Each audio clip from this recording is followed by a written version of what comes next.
Halo pemirsa, jumpa lagi dengan saya Jimmy Wahyudi dari Pers News. Sebentar lagi kita akan tersambung dengan reporter Lakisan. Ya silahkan Lakisan. Terima kasih Mas Jimmy Wahyudi. Halo pemirsa Pers News TV. Saya Lakisan hendak melaporkan perihal rumah Syahral kembali didatangi media terkait kasus laporan Paulus Paul. Jakarta. Rumah SN kembali menjadi sorotan setelah kediamannya disambangi oleh sejumlah awak media.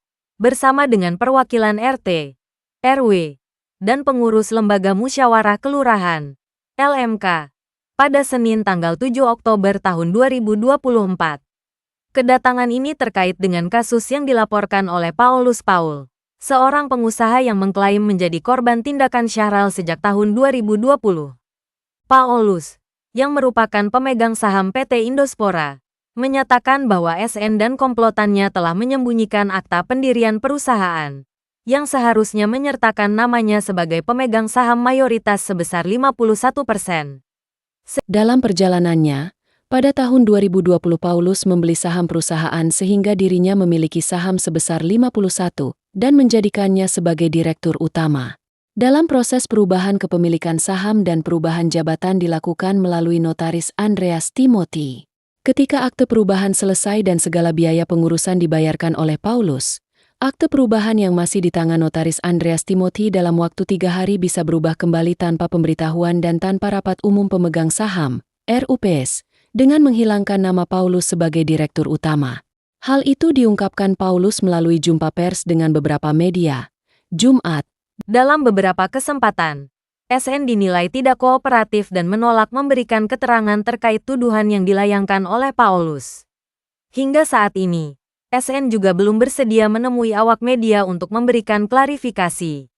Pada Senin malam, sekitar pukul 20 waktu Indonesia Barat, tim media kembali mencoba menghubungi. Ia menambahkan, masalah ini sudah dilaporkan ke Mabes Polri di mana pada saat dilayangkan surat panggilan kepada pembelinya.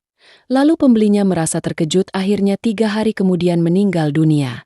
Jadi jelas akibat tindakan mafia Andreas Timothy. Saya sudah sangat dirugikan dan bahkan pembelinya jadi korban meninggal dunia, ungkapnya. Kami sudah berusaha menemui notaris Andreas Timothy untuk menyelesaikan secara kekeluargaan karena bagaimanapun perusahaan tersebut adalah milik saya sebagai pemegang saham terbesar 51. Namun sejak tahun 2020 hingga tahun 2024, selalu menghindar untuk bertemu. Jadi wajar kalau saya mengatakan notaris Andreas Timothy ini mafia besar dan penipu, ungkap Paulus dengan penuh kecewa. Menanggapi hal ini, notaris Andreas Timothy ketika ditemui di kantornya, Jumat, 27 September 2024, mengatakan bahwa dalam akte perubahan tidak terdapat nama Paulus. Ketika ditanya dasar akte perubahan dan akte penjualan tanpa adanya akte jual beli saham dan RUPS, Andreas Timothy mengatakan, bukan kapasitas saya menjawab itu, kan sudah dilaporkan di Mabes jadi biarkan saja proses hukum berjalan, ucapnya. Dari lokasi saya jurnalis Lakisan melaporkan dan kita kembali ke Mas Jimmy Wahyudi di redaksi. Terima kasih Bu Lakisan, pemirsa stay tune on this channel. Kita saksikan berita-berita berikutnya hanya di Pers News TV Online, Tangyu.